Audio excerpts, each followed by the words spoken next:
Okay,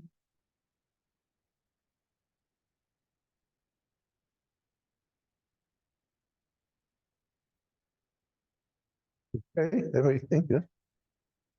Boker Tov, everyone. Erev Shabbos. Good Erev Shabbos.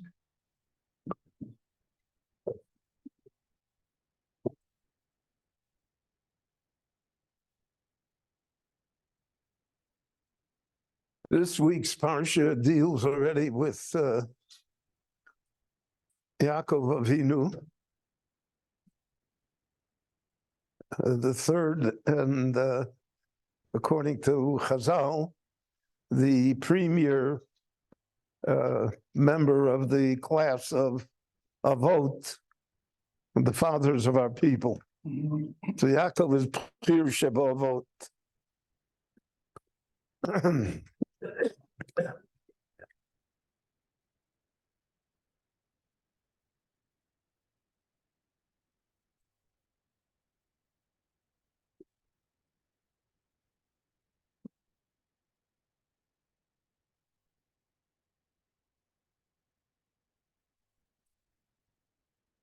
There's a pattern that emerges in the Torah regarding the Avot. Now, each of the Avot had a particular character trait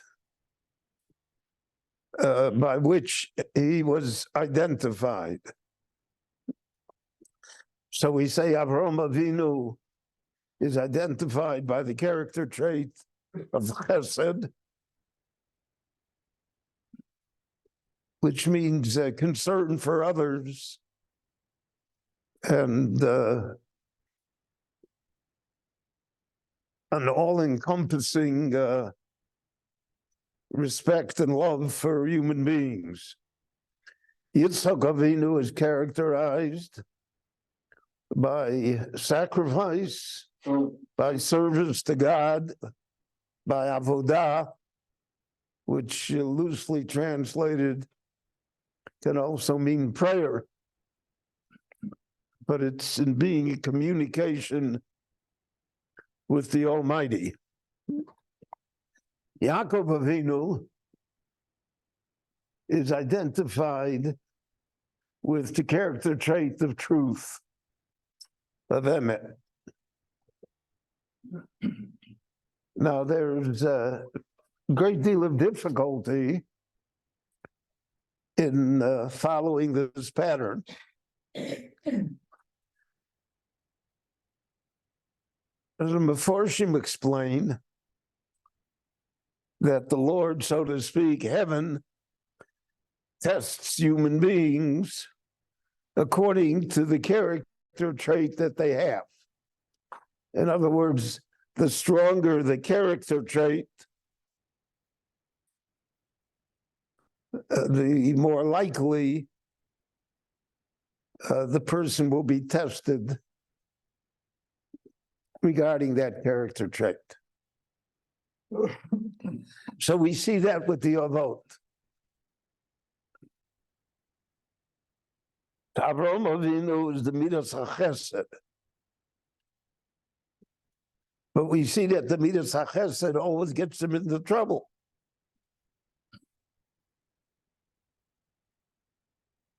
He had the Midas HaChesed towards Hagar and Yishmael.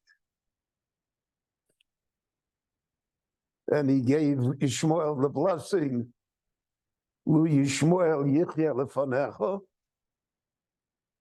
May Yishmael live, his progeny. So we see the problems that that creates.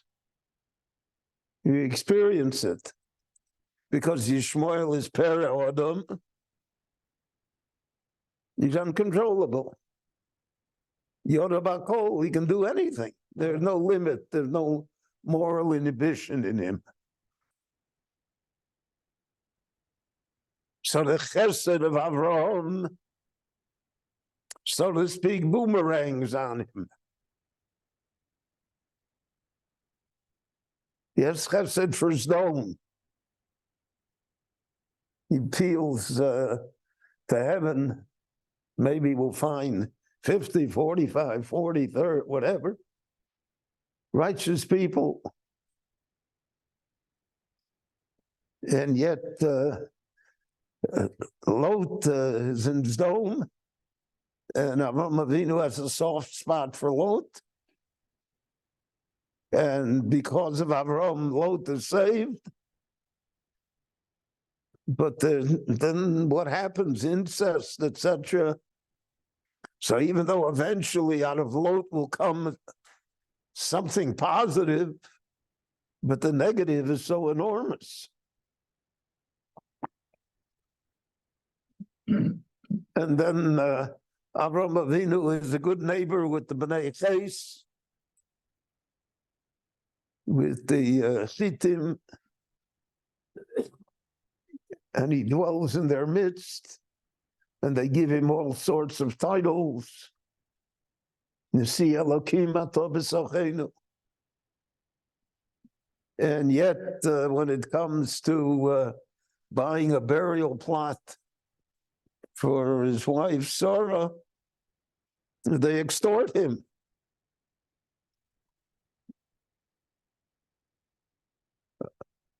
Arba Me'el Shekel Kesef Over LaSocher.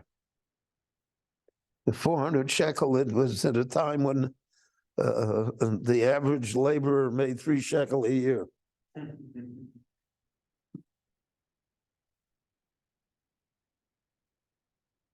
So Avram Avinu is tested because he can say, following the midah of Chesed, being, so to speak, a nice guy doesn't pay in this world.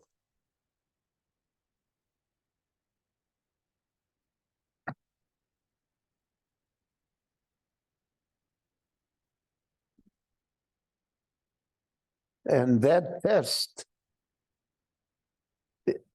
runs through all of the nisyonos of Avram Avinu, all of the other tests. He's the Midas HaChesed. How can he kill his son?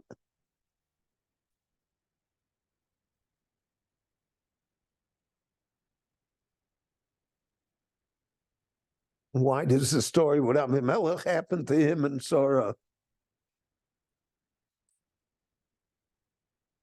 So even though he is the champion of Chesed, all of his great tests in life come because of that Midas HaChesed.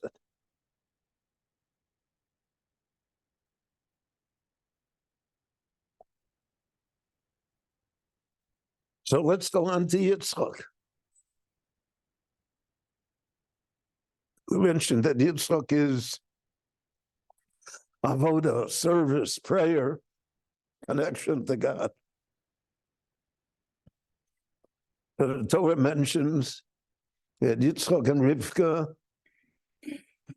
were married for 20 years without having children. She was an akara.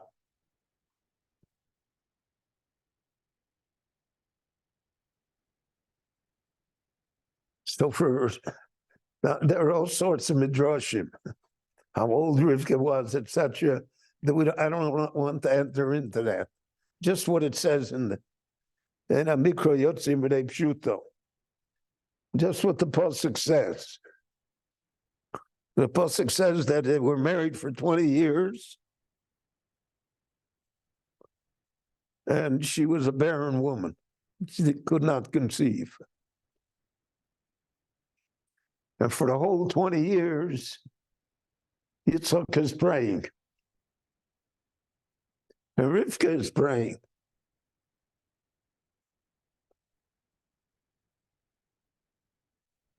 The Torah describes that that they sat and prayed together.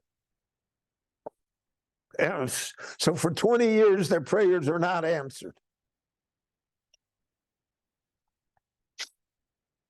So if one's prayers are not answered for 20 years, one can come to the conclusion that it's not going to go anywhere. That prayer does not help.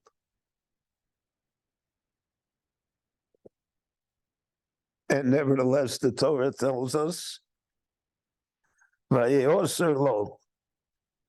eventually heaven hearkened to the prayer of Yitzchak.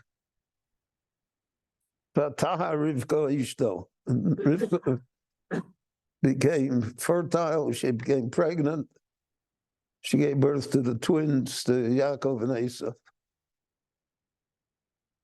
But the test of Yitzchak is the 20 years. If you believe that prayer helps, why doesn't it help? Why is there no response? And if your main asset, so to speak, of character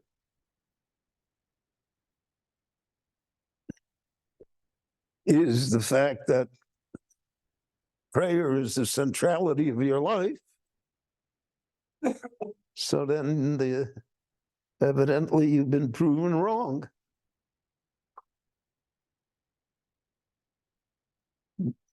Nothing happened. So the test of Yitzchak is also regarding the central characteristic of his life.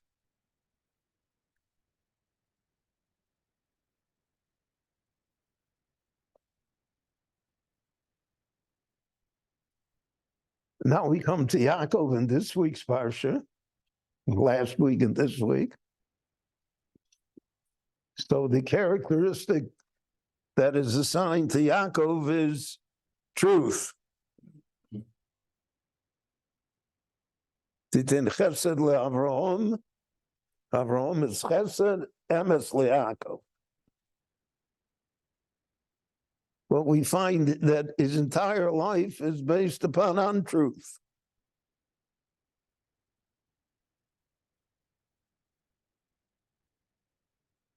On tactics that we would consider to be borderline at best. Sleazy.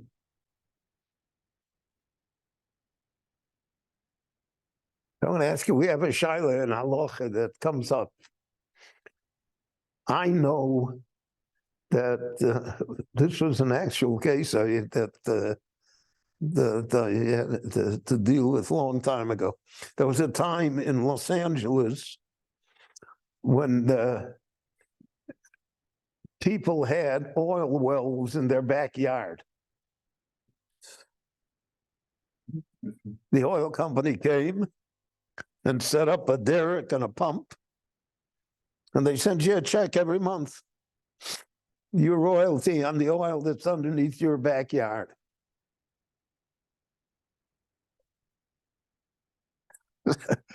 I knew a European Jew there that he bought a house, and they found the oil, and they used to send him quite a few $100s a month at a time when a few $100s was money. So he said, I don't know why they're sending me. Me pump it. There's pumping. I don't know what they're doing here. So I come to your house in Los Angeles, and I know that there's oil underneath your backyard. And you don't know that. You're unaware. Not only that, I mean, you come from Brooklyn where there is no oil in your backyard. There's no backyard, but that's a different problem.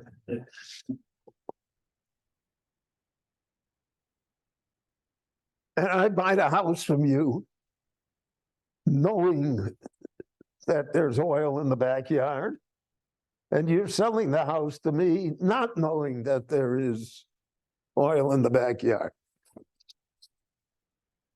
And later on, when you drive by the house and you see look what they did with my backyard. There's an oil pump and a derrick and everything.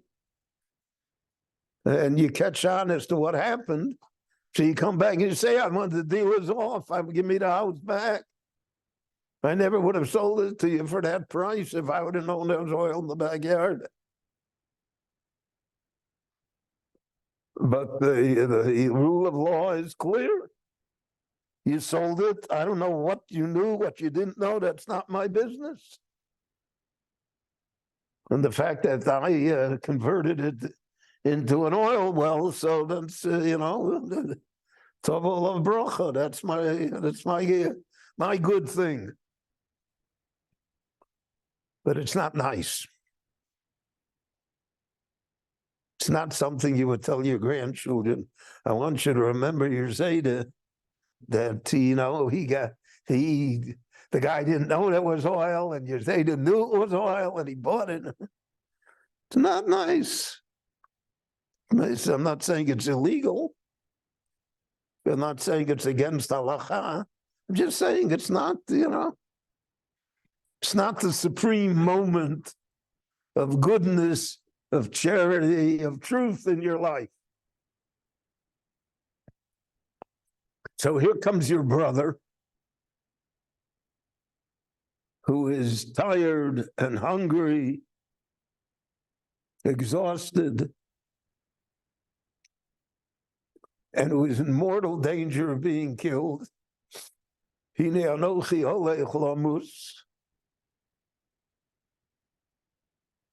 has to have something to eat. He has to somehow survive physically. And you give him lunch, but you say the cost of the lunch is that you have to sell me the bechorah, the primogeniture, what I'm entitled to as the first son. And Esav says, Lama zeli bechorah, anochi olech homus. Right now, bechorah is worthless to me. I don't know there's any oil in the backyard. You want it? Okay, here. We got a deal.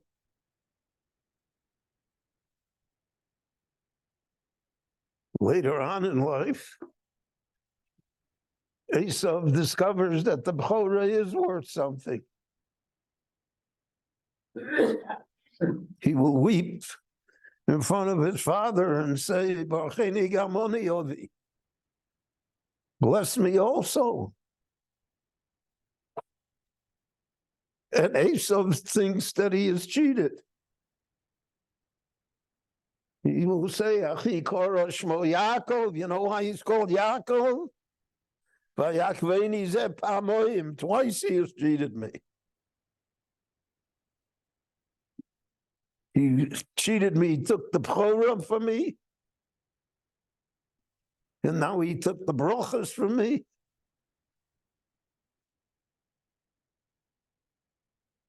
And from the interpretation of the Chumash, simply, the only reason that he got the brachas from Yitzchak is because he fooled his father.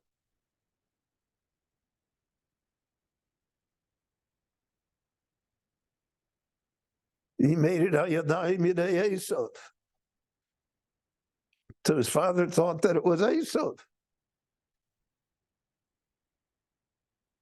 So again, however we will interpret it according to all of the Midrashim,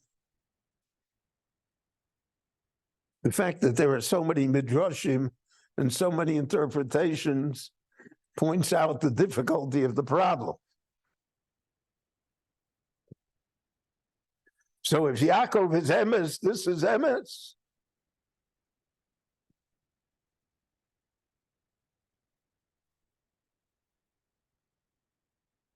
And all of life, Yaakov is hounded by emes. Rachel and Leah, again, however we interpret it, whatever happened there. But he thought he married Rachel, not Leah.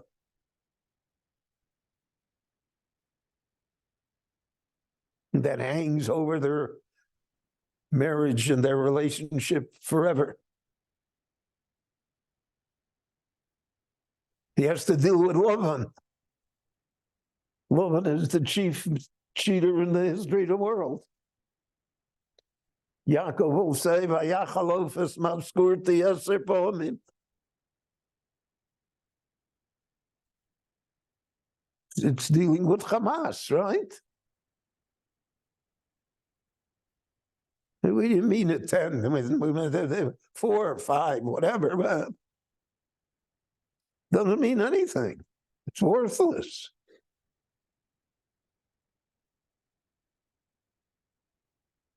And then he himself will be fooled by his children.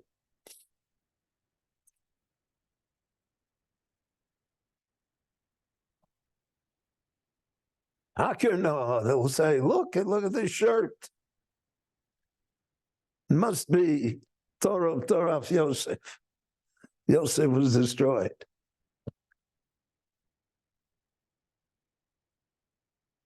So Yaakov is tested with the midah of emes all of his life. It's basically what he confronts all of his life, is that he lives in a world that is not truthful. And he lives in a world where truth, to put it mildly, is very expensive. It's counterproductive to one's own instincts.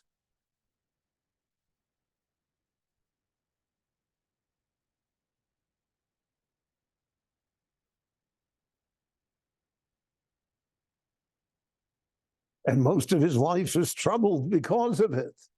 He will say, "Mat beroyim or you imeshnei chayai." I didn't have a good life.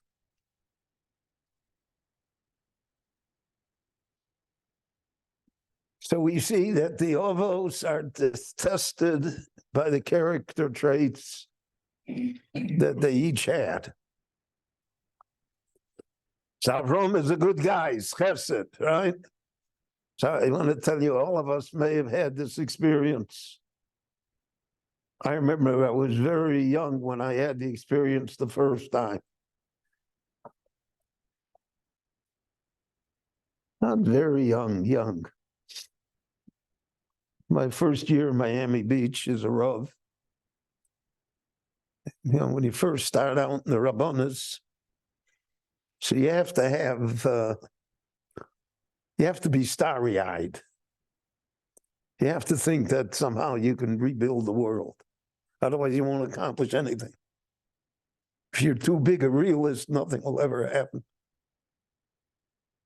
I'm going to make a class, so I think everybody will want to come to the class. The reality is nobody asked me to make the class. So nobody will come. But in between, there'll be, 50 unfortunates who will come. So, Miami Beach was notorious for the fact that people came to collect money because, especially in the wintertime, wealthy Jews from all over America came to spend the winter in Miami Beach. And wherever the wealthy Jews came, those who were collecting money, they also came.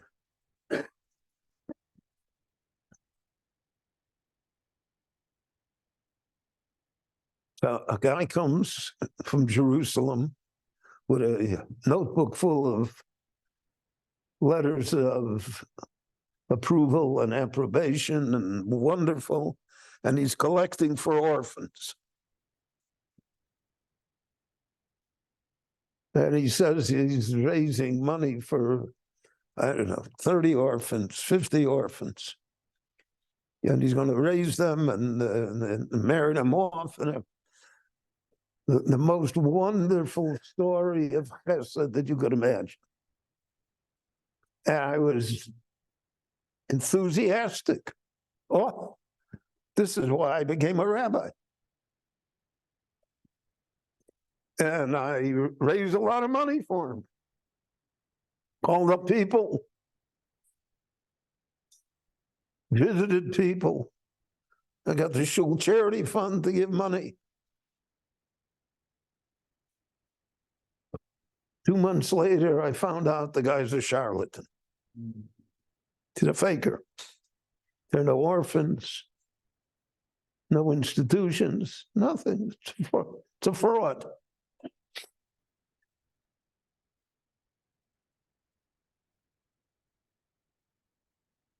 So now I'm faced with a dilemma that I believe every rabbi, but every Jew is faced. There's going to come another guy that's going to tell me he's got 30 orphans. What am I going to do with him? Am I going to call up people again? I'm going to raise money once more? They're all a bunch of fakers. Forget it, I'm out of the business.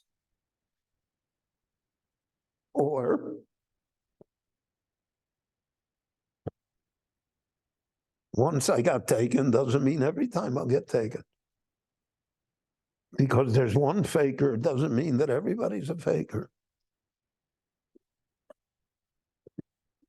And this guy is legitimate. And there are orphans.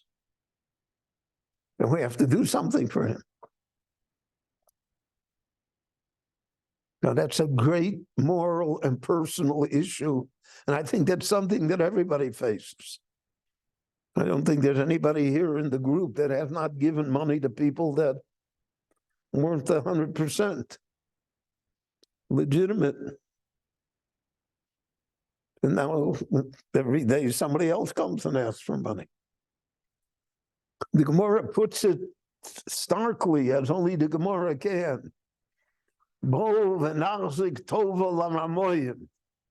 us come and give a yashakoach, a thank you to the fakers, because they provide us with the excuse. Heaven will say, well, why didn't you give charity? I'll say I gave once and the guy was a faker. I can't give anymore.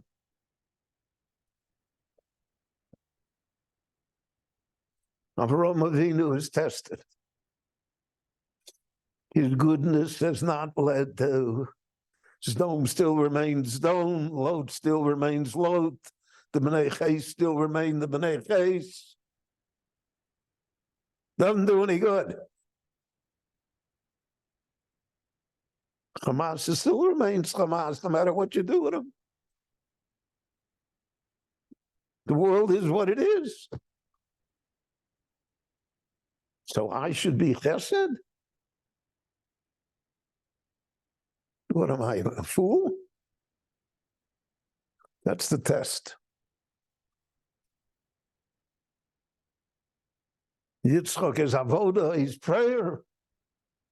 You're praying for 20 years already. Can't reverse nature.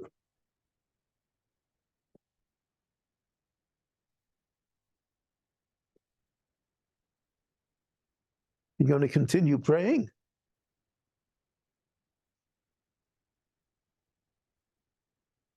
That's his test.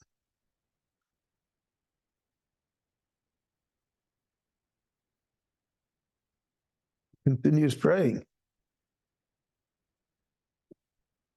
Even though he's had no results for such a long time. Yaakov Avinu, you're pursuing truth. Look at all these, everything about you is not truth.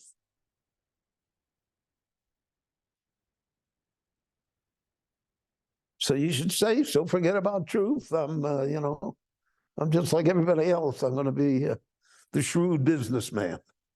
I'm going to get the last nickel out of this deal.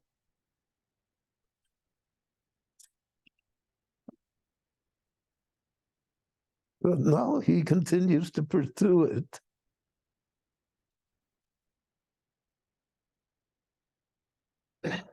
And that's why it says in the Pasuk, Titain emes liYaakov chesed l'Avraham. Give emes liYaakov, meaning let him continue to pursue truth. Despite all the promises that turned out to be false, all of the incidents that were not true, all of the pain and suffering that truth brings. Continue to pursue truth. Chesed l'Avraham, continue to pursue chesed, even though the balance sheet of life, it may not show up to be such a positive thing. So there is a great lesson here that the Torah wants us to appreciate, that there are moral truths, there are values that supersede what happens on the ground.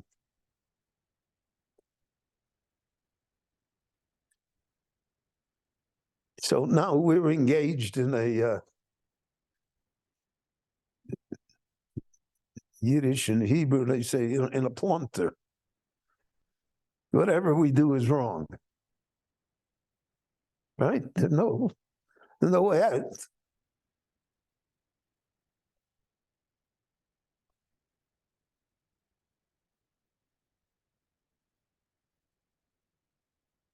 What shall we pursue? And that's the test. The Jewish people have maintained the truth that they and the land of Israel are one. They maintained that truth over all of the generations of the exile, over all of the millennia that passed. That truth has not wavered, even though it doesn't pay. It's for a long time we thought it was much more pleasant and safer to live in Santa Monica than in Ashkelon. But the truth did not waver. So in what we believe, that is in what we are tested. And that's our test. I have no doubt that we will pass the test. I just can't tell you how. But I think it's an important point to remember, have in mind. And that it sheds light and insight into, as I mentioned, this plunter that we are in. Things will be better. We'll be zocheth to emes liYaakov, chesed l'Avraham. Shabbat shalom, everyone. Stay well and thank you. Saturday night, the lecture is about slavery.